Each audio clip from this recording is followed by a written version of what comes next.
Hello everyone, welcome back to my YouTube channel learn with MNL. প্রিয় শিক্ষার্থীরা, তোমাদের সামনে আমরা আজকে ক্লাস সিক্সের সায়েন্সের টপিক 3 নম্বরে আমরা দেখতে পারবো যে সর্টিং ম্যাটেরিয়ালস ইনটু গ্রুপ।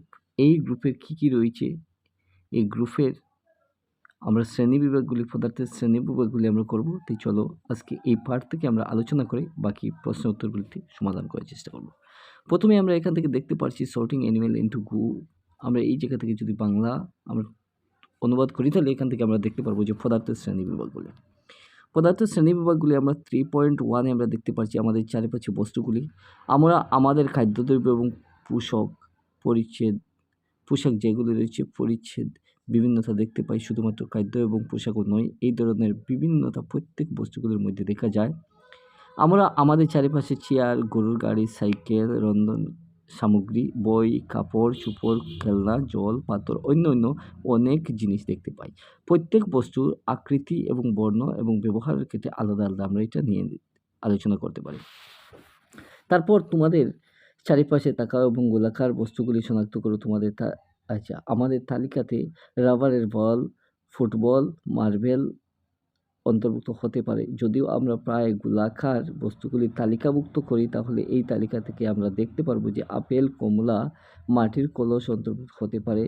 ধরো আমরা আমাদের খাদ্যবস্তু বিষয়ে ভাবছি, তাহলে আমরা অধ্যায় 1 নম্বর যেটা অধ্যায় রয়েছে 1.1 বা 1.2 বা আমরা 1.3-এর তালিকা থেকে আমরা এই বিষয়গুলি আমরা অন্তর্ভুক্ত করতে পারি। কারণ হচ্ছে এই জায়গার মধ্যে আমরা দেখতে পাচ্ছি কয়েকটা বস্তু রয়েছে। এই জায়গা থেকে আমরা কিছু যদি আলাদা করি, এখানে দেখতে পাচ্ছি একটা প্লাস রয়েছে, একটা দেখতে পাচ্ছি ডল রয়েছে, এখানে দেখতে পাচ্ছি একটা গ্লাস রয়েছে, এখানে দেখতে পাচ্ছি আবার একটা ডল রয়েছে, বিভিন্ন রকমের এই সরঞ্জাম, ক্যালকুলেটর রয়েছে, ডিস্ক রয়েছে বা অন্য অনেকগুলি সরঞ্জামগুলি রয়েছে। যে সরঞ্জামগুলি আমরা নিজে থেকে একটা তালিকা অন্তর্ভুক্ত যদি করি, তাহলে এখান থেকে আমরা সরাসরি দেখতে পারবো অনেক কিছু আমাদের চারিপাশে বস্তুগুলির মধ্যে। তারপর আমরা এখান থেকে দেখতে পাচ্ছি যে আমরা এইমাত্র প্রস্তুত খাদ্য গোলাকার বস্তুগুলির তালিকা কিছু বস্তু এই শ্রেণীতে আমরা দেখতে পেয়েছি। তার মধ্যে আমরা আরও কিছু রয়েছে। এখন আমরা প্লাস্টিক দিয়ে তৈরি বস্তুগুলি আমরা শ্রেণীতে ফেলার চেষ্টা করতে পারি, বা বালতি বা টিফিন বক্স, খেলনার জল রাখার যে পাত্রগুলি রয়েছে, পাইপ ইত্যাদি বিভিন্ন রকমের বস্তুগুলি রয়েছে। এখান থেকে আমরা যদি শ্রেণীবিভাগগুলি করি, বিভিন্নতা শ্রেণীবিভাগ থেকে আমরা বুঝতে পারবো।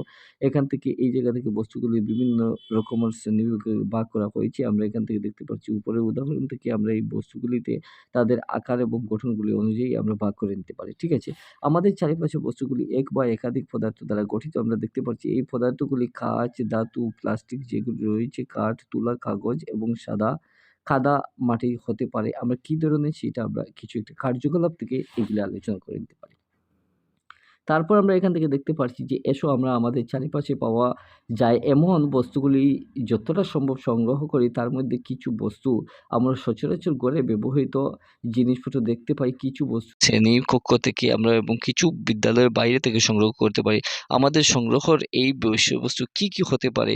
চক হতে পারে, পেন্সিল হতে পারে, রাবার হতে পারে, ডাস্টার হতে পারে, হাতুড়ি হতে পারে, পেরেক হতে পারে। ঠিক আছে? সাবান, এরপরে আমরা অনেক কিছু ব্র্যান্ড দেখতে পারি। এরপরে দেয়াশলাই এবং বাক্স, লবণ, অ্যালো ইত্যাদি দেখতে আমরা পাই।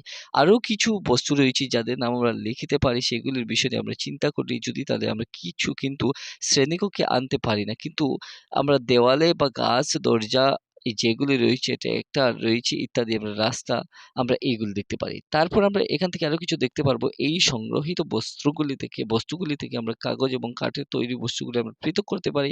এইভাবে আমরা অনেকগুলি বস্তুরই আমরা 2টা ভাগে যদি ভাগ করি, যেগুলি কাঠের দিয়ে তৈরি, যেগুলি কাগজ কলম দিয়ে তৈরি, যেগুলি আমরা বিভিন্ন রকমের একটা শ্রেণী বিভাগ করে নিতে পারি। তারপর আমরা এখান থেকে যদি একটু ইংলিশে দেখি, তাহলে sorting animals into group, materials into group, sorting materials into গ্রুপের মধ্যে আমরা অবজেক্ট অ্যারাউন্ড যে কথাগুলি আমি বাংলাতে বলছি, কিন্তু এই জায়গা থেকে আমরা ইংলিশে বলে দেবো।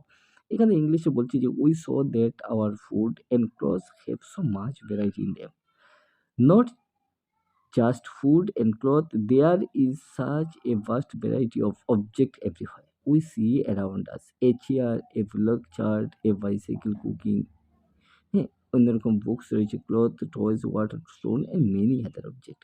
All this object have different shape, colours and uses. আমরা এই যে বস্তুগুলি আমরা সচরাচর যেগুলো দেখতে পারি তাদের মধ্যে বিভিন্ন রকমের আকার রয়েছে, বিভিন্ন রকমের ব্যবহারিক যোগ্য রয়েছে, যেগুলি কাপড় থেকে শুরু করে, খেলনা থেকে শুরু করে, জল থেকে শুরু করে প্রত্যেকটি বিভিন্ন রকমের ব্যবহার উপযোগী। ঠিক আছে, আমরা look around identify object that are round in shape. Our list may include a rubber ball, a football, and a glass marble.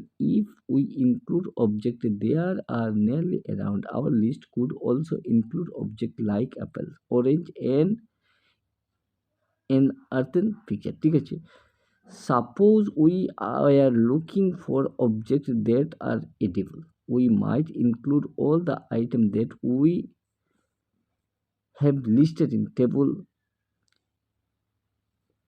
টেবলের মধ্যে আমরা 1, 1.2, 1.3 and 1.3 ইন চ্যাপ্টার 1 এর মধ্যে আমরা যে 1 নম্বর চ্যাপ্টারে যেটা আলোচনা করেছি যে খাদ্যবস্তুগুলি তার একটা এই শ্রেণীবিভাগ রয়েছে, এই গ্রুপ থেকে আমরা সেটা চিহ্নিত করে দিতে পারি। তারপর অ্যাক্টিভিটিগুলি কী রয়েছে আমরা অ্যাক্টিভিটিগুলি আগেও আমরা বাংলাতে অনুবাদ করেছি, তাই তোমরা এই কথাগুলি ভালো হিসাবে যদি মনে রাখতে পারো তো এখান থেকে তোমরা অনেক কিছু সচরাচর দেখতে পারছো, সেগুলি একটা লিস্ট করে নিতে পারো। যেগুলি তোমাদের বিদ্যালয়ে দেখেছো সেগুলির থেকে তোমরা একটা লিস্ট করে নিতে পারো।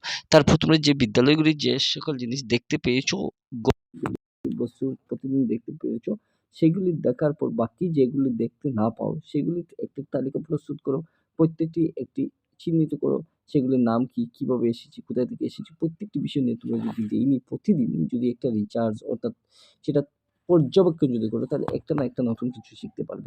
আশা করি আজকে আমরা এই যে চ্যাপ্টার সর্টিং অ্যানিমেল আমি দুঃখিত হিসাবে সর্টিং ম্যাটেরিয়ালস ইন্টু গ্রুপ, যে পদার্থের শ্রেণীবিভাগগুলো কী রয়েছে আমরা এখান থেকে পদার্থের শ্রেণীবিভাগ থেকে আমরা আলাদা করতে পারি যে একটি গ্রুপের মাধ্যমে, একটি তালিকা থেকে আমরা প্লাস্টিকের জিনিসগুলো কী রয়েছে, তারপর আমরা যে লাকড়ি থেকে আমরা কী পাই প্রত্যেকটা জিনিস আমরা এখান থেকে করে নিতে পারি। তারপর আরও কিছু রয়েছে যেগুলি আমরা দেখতে পাচ্ছি যে এখান থেকে দেখতে পারবো যে টেবল আমরা 3.1 object and the materials they are made of. আমরা এখান থেকে দেখতে পাচ্ছি যে প্লেট যেগুলো রয়েছে, যে থালা, যে পেন, একটা প্লাস্টিক এবং মেটাল, এবং এই প্লেটগুলি আমরা ব্রাশ থেকে বা বেলমেটার বা স্টিল বা গ্লাস, প্লাস্টিক অ্যান্ড আদার জিনিস থেকে আমরা এগুলি আসে কিনা আমরা একটা তালিকা থেকে আমরা দেখে নিতে পারি। তারপর আমরা 3.2 টেবল থেকে আমরা আরও কিছু দেখবো, এখান থেকে ম্যাটেরিয়ালসগুলি object made of this material যেগুলি উড থেকে চেয়ার, টেবল, হ্যাঁ, ব্লক রয়েছে, তাই চার্ট অ্যান্ড ইটস হোল রয়েছে। তারপর পেপার থেকে বুকগুলি আসে, নোটবুকগুলি আসে, নিউজ পেপার, টয় এবং ক্যালেন্ডারগুলি আসে।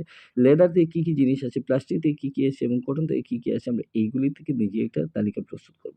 আমরা এইরকম যদি করে নিই তাহলে আমরা এখান থেকে দেখে নিতে পারি যে আমাদের কী রয়েছে। আমি ইংলিশের সাথে বাংলাতে আলোচনা করেছি, তোমাদের যদি এইরকম বুঝতে হয় তাহলে তোমার চ্যানেলটি সাবস্ক্রাইব করে রাখতে পারো, এবং আমি প্রত্যেকটা এই অনুশীলনী ওয়াইজ প্রশ্নের উত্তর এই চ্যাপ্টারে আলোচনার সাথে সাথে আমি প্রশ্নের উত্তরগুলি করার চেষ্টা করবো। তাই তোমরা মনোযোগ সহকারে দেখবে এই ভিডিও এবং তোমাদের বন্ধু-বান্ধবকে বেশি শেয়ার করে দিবে। আমরা ১ নম্বর এই চ্যাপ্টারের প্রশ্নগুলি কিছু যদি দেখি তাহলে আমরা এখান থেকে দেখে নিতে পারি যে এই জায়গা থেকে আরও কিছু রয়েছে আমাদের প্রশ্নের উত্তরগুলি। প্রথম প্রশ্নটা আমরা কী রয়েছে আমরা এখন দেখে নেই। প্রথমে এক্সারসাইজে যে প্রশ্নগুলি দিয়েছে এখান থেকে আমরা দেখতে পাচ্ছি যে name 5 object which can be made from would. আমরা এই জায়গা থেকে যে 5টা অবজেক্ট দেখবো যেগুলি আমরা তৈরি হয়, যে লাকড়ি থেকে আমরা তৈরি হয়, আমরা এখান থেকে দেখতে পারবো। তারপর 2 নম্বর আমরা দেখতে পাচ্ছি যে select those object from the following which side. আমরা এখান থেকে দেখে নিতে আমরা এই জায়গা থেকে প্রত্যেকটি আমরা 1 নম্বর আনসার এবং কোয়েশ্চেন, 2 নম্বর কোয়েশ্চেন এবং 3 নম্বর আমরা দেখতে পারবো যে গ্লাস যেটা রয়েছে, বয়েল, প্লাস্টিক, স্টুল, প্রত্যেকটি প্রশ্নের উত্তর আমরা এই জায়গা থেকে সমাধান করবো। তো তোমরা এখান থেকে প্রত্যেকটি প্রশ্নের উত্তরগুলো তোমরা পেয়ে যাবে, তোমরা এই ভিডিওটি দেখতে থাকো, ঠিক আছে? আমরা এখান থেকে দেখব যে ক্লাস 6 এর যে চ্যাপ্টারগুলি রয়েছে আমরা কিন্তু এখানে বাংলা এবং তার সাথে আমরা ইংলিশ করেছি, যার জন্য এটা এখানে দেখতে পাচ্ছি আমরা চ্যাপ্টার নম্বর 4। কিন্তু এটা যদি ইংলিশে আমরা দেখি হয় তাহলে সর্টিং ম্যাটেরিয়ালস ইন্টু গ্রুপে কিন্তু আমরা চ্যাপ্টার নম্বর 4 আমরা পেয়েছি। প্রথম আমরা দেখতে পাচ্ছি যে food, where does it come from. তারপর আমরা এখান থেকে দেখতে পাচ্ছি কম্পোনেন্টস অফ ফুড। তারপর 3 নম্বর দেখতে